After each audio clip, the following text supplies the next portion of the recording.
Olá a todos, sejam muito bem-vindos aqui ao canal. O meu nome é Alexandre, sou estudante do 4º ano de Fisioterapia e hoje vamos falar sobre a coluna vertebral. Espero que vocês entendam quais as funções da nossa coluna vertebral, quais os ossos que as constituem, que no caso são as vértebras, e que consigam transpor esse conhecimento para a vossa prática clínica, mas também para as vossas provas de anatomia, no caso de precisarem delas. Não vou fazer perder mais tempo e bora para a vinheta.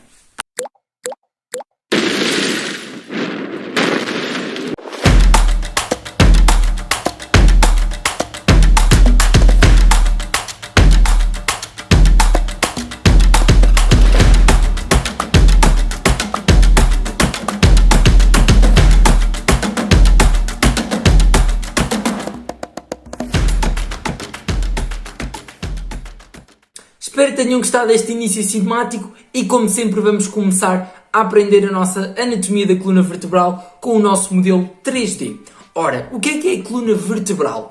Ela é, no fundo, um conjunto de ossos que se designam de vértebras que vão sustentar, por exemplo, a nossa cabeça, o peso dos membros, vão também dar passagem a estruturas nervosas e vasculares, tais como a medula espinhal, algumas artérias que vão passar ao nível das vértebras cervicais, também os nervos espinhais. Portanto, ela vai ser muito importante aqui também para conectar o sistema nervoso central com o sistema nervoso periférico. Ora, bora lá começar a aprender mais especificamente a anatomia da coluna vertebral. Ela é dividida principalmente em 5 secções. Vamos ter a coluna cervical, que vai ser formada por 7 vértebras cervicais. Vamos ter aqui 1, 2, 3, 4, 5, 6 e 7, ok? Portanto, são 7 vértebras cervicais. Depois, abaixo da coluna cervical, vamos ter 12 vértebras torácicas ou dorsais, ok? Que vão formar também a caixa torácica, como vimos no vídeo da caixa torácica. Portanto, 1, 2, 3, 4, 5, 6, 7, 8, 9, 10, 11 e 12, ok? Temos aqui as 12 vértebras torácicas. Depois vamos ter a coluna lombar, logo abaixo, que é formada por vértebras lombares. Provavelmente já devem ter ouvido falar sobre dor lombar, que é muito comum nos nossos dias de hoje por passarmos tanto tempo sentados e provavelmente então é dor nesta região, ok? Portanto vamos ter uma vértebra lombar, 2, 3, 4 e 5, ok? Portanto 5 vértebras lombares. Logo abaixo da coluna lombar vamos ter o sacro, ok? Que é esta estrutura composta por 5 vértebras sagradas, só que elas aqui vão estar todas fundidas, como vemos, forma quase como só uma única estrutura, chamada de sacro. E depois vamos ter aqui também o nosso cóccix, que ele vai ser formado por 4 a 5 vértebras, ok? Aqui vamos ter 1, 2, 3, 4, mas em alguns casos pode ter 5, apenas visível, obviamente, em raio-x ou ressonância magnética ou alguma coisa que permita, obviamente, ver os nossos ossos. Mas existe então alguma variação de ser humano para ser humano. Portanto, no total, vamos ter 33 ou 34 vértebras no nosso corpo. Algo importante a saber também é que nós vamos ter curvas na nossa coluna vertebral e elas vão ter nomes específicos. Ora, se olharmos aqui para a nossa coluna cervical, que era formada por 7 vértebras, ela vai ter aqui uma curvatura deste tipo, ok? Que é um C ao contrário. Ora, este C ao contrário designa-se de lordose e, como é na coluna cervical, é uma lordose cervical. Enquanto se nós começarmos aqui a ver a nossa coluna torácica, ela vai formar aqui uma espécie de um C, ok? Ela vai formar aqui um C e então designa-se de cifose. Se nós virmos cifose começa com C, é uma forma fácil de decorar. Portanto, aqui as 12 vértebras torácicas formam uma cifose. Depois, 1, 2, 3, 4, 5, 6, eu até acabei mal, portanto tinha de acabar aqui, ok? Forma a nossa cifose. E depois aqui as nossas vértebras lombares formam aqui outra lordose, ok? E depois o sacro e o cóccix também conseguimos perceber que forma outra vez aqui a forma de um C. O que eu vos quero explicar é que basicamente isto é sempre intercalado. Vem uma lordose, depois uma cifose, vem uma lordose e depois outra vez aqui o sacro e o cóccix também formam aqui de facto uma curvatura do mesmo aspecto de uma cifose torácica. Agora vamos perceber como é que é a anatomia de uma vértebra, ok? De uma vértebra típica, ou seja, o que é que elas todas, ou a maioria delas, têm em comum. Não são todas, mas a maioria delas vão ter estes elementos que eu vou falar em comum. Vamos aqui pegar, por exemplo, aqui numa vértebra torácica, ok? E vamos colocar aqui os seus detalhes. Esta parte aqui é a parte da frente. E à frente localiza-se o corpo vertebral. Para vocês não se perderem, ok? Eu até vou aqui pôr na parte de cima, não é? E conseguimos ver aqui o corpo vertebral, que era aquilo que estávamos a observar. E nós percebemos que entre corpos vertebrais vamos ter aqui um disco intervertebral, que é formado por cartilagem, ok? Portanto, o disco intervertebral é o disco que fica entre as vértebras, neste caso, entre os corpos vertebrais das vértebras.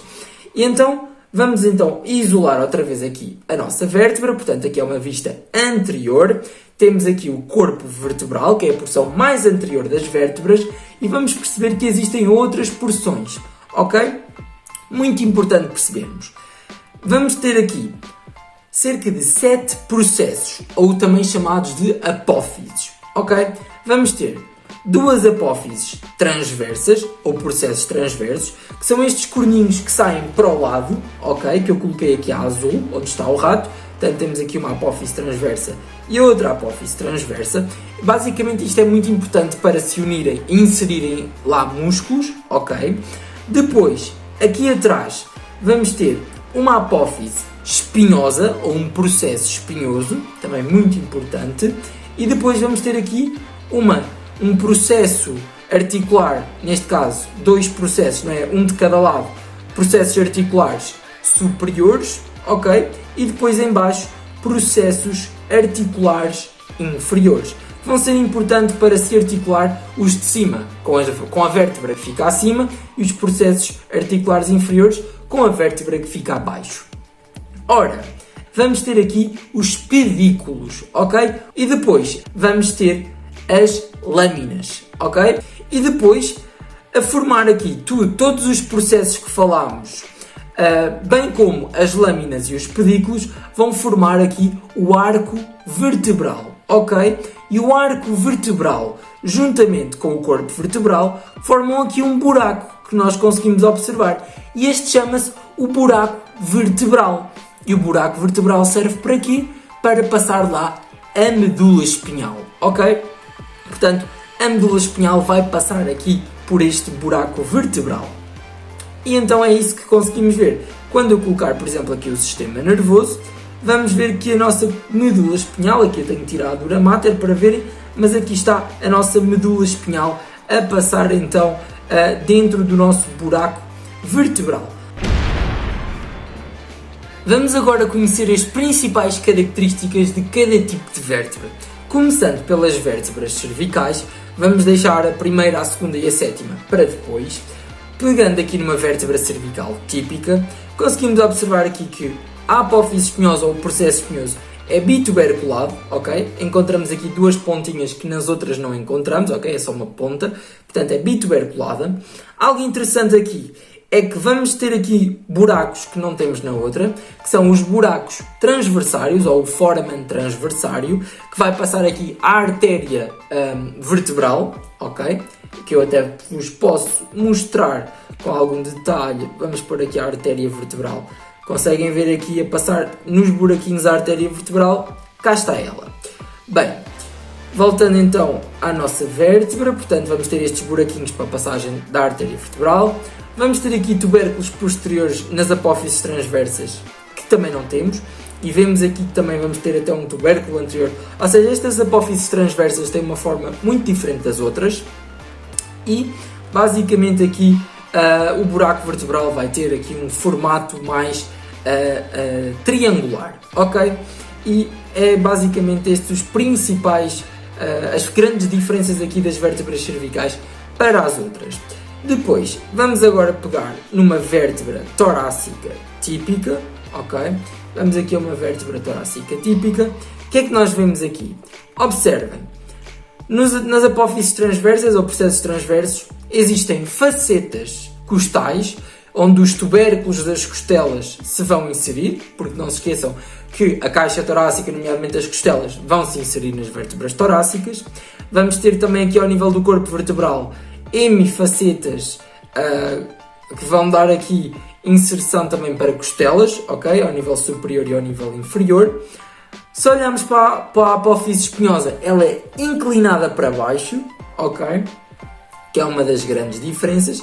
E depois o buraco vertebral, lembram-se que na cervical ela era mais triangular, aqui vai ser mais redondinha. E portanto, estas são assim as principais diferenças que conseguimos observar ao nível das vértebras torácicas. Indo agora ver quais são as características aqui das nossas vértebras lombares, vamos pegar aqui por exemplo na L2, o que é que nós conseguimos observar? A apófise espinhosa, ela vai ser mais curta, mas mais espessa e horizontalizada. Ela vai mesmo assim a direito. Depois, ao nível dos processos articulares superiores, vamos encontrar aqui processos mamilares, que são muito importantes para a inserção dos músculos multifídeos. Também conseguimos observar aqui que as nossas apófises transversas ou processos transversos, eles vão ser relativamente curtos, ok? Portanto, não vão ser tão compridos como ao nível das torácicas. E conseguimos ver que o nosso buraco vertebral, onde vai passar a medula espinhal, ele vai ter também uma forma triangular, tal como ao nível das vértebras cervicais. Ok? Portanto, diferente das vértebras torácicas, que era um buraco mais redondinho. E estas também são as principais diferenças, já para não falar aqui que o corpo vertebral é muito maior e mais espesso, ok? Para sustentar o peso, porque já é uma vértebra mais inferior, tem de sustentar o peso de mais partes do corpo, não é? Porque fica mais inferiormente às torácicas e às cervicais. Depois, também vamos falar agora do sacro, ok? Portanto, olhando aqui para baixo e aqui para o nosso sacro, vamos ver aqui então estas 5 vértebras sagradas fundidas formando o nosso sacro, ok? Algo importante aqui a percebermos, a porção aqui mais superior do sacro designa-se a base do sacro, ok?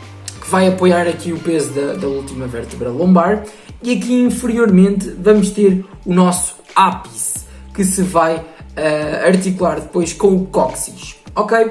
Depois, algo importante também, vamos ter aqui as asas do sacro, ok? Uma asa, outra asa, e estes buraquinhos que nós conseguimos aqui observar são os buracos sagrados. Eles vão dar passagem a nervos, e por isso é que eles lá estão, para os nervos conseguirem passar. Conseguem ver aqui que eu pus o sistema nervoso, percebemos que saem de lá nervos ao nível destes buracos sagrados.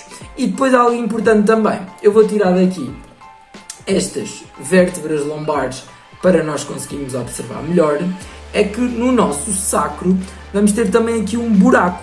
Conseguem ver este buraquinho aqui? Este buraco vai dar passagem à cauda equina, que é uma das porções mais terminais ao nível da nossa medula espinhal. Tirando aqui a dura mater, conseguimos então ver aqui que a cauda equina a passar por dentro do nosso canal sagrado, que é o nome que se dá ao buraquinho por onde vai então passar a nossa cauda equina, que é este buraco aqui, ok? Vamos então perceber melhorzinho outras estruturas aqui do nosso sacro. Olhando aqui numa vista posterior, vamos ter aqui a cinzento que eu pus a azul, a crista mediana, ok? Vamos depois ter aqui tubérculos espinhosos, quase como se fossem apófises espinhosas, mas ao nível aqui do nosso sacro designam-se de tubérculos espinhosos. Lateralmente vamos ter aqui a superfície auricular, ok? Que se vai articular com o nosso íleon, ok? Quando falámos dos ossos da cintura pélvica estudámos. Temos aqui também a roxo que eu coloquei a azul, o promontório sagrado, muito importante, ok? E depois também vamos ter aqui estas que não falámos, que são os processos articulares superiores. Muito importante para aqui, para se articular com L5, que é a vértebra que fica acima aqui do sacro, não é? E depois vamos ter também aqui os nossos cornos do sacro, que eu coloquei aqui a azul, que ficam na parte mais inferior. Um corninho aqui e outro corninho aqui. E estas são as principais estruturas do sacro, existem outras, não é? Mas aqui o nosso principal objetivo é perceber que o sacro são 5 vértebras sagradas fundidas. E por fim, abaixo do nosso sacro, vamos ter o cóccix, que vai ser formado por 4 a 5 vértebras coccígeas, depende do ser humano. Vamos ver quais são as suas particularidades, que apenas se localizam aqui na primeira vértebra coccígea. Porquê? Porque ela vai ter aqui um processo, aliás 2, não é? Um de cada lado, processos transversos, ok? E vamos ter também aqui corninhos, que eu coloquei aqui a azul, portanto, vamos ter aqui um corno deste lado e outro corno deste lado, ok? Portanto, são os cornos da primeira vértebra coccígea. As restantes não vão ter grandes particularidades, ok? E basicamente é isto da nossa coluna vertebral. Vamos deixar agora outro vídeo para este não ficar demasiadamente longo a falar sobre as especificidades de C1, C2 e C7, que são as vértebras assim mais diferentes da nossa coluna cervical, que eu vou deixar para outro vídeo para este não ficar demasiadamente longo. E chega assim ao fim mais um vídeo, espero que realmente tenham aprendido a anatomia da coluna vertebral. Se gostaram do vídeo, deixem like, subscrevam e comentem para futuros, se querem sugerir um novo tema para falarmos. E eu não vou fazer perder mais tempo e vemo-nos na próxima aula.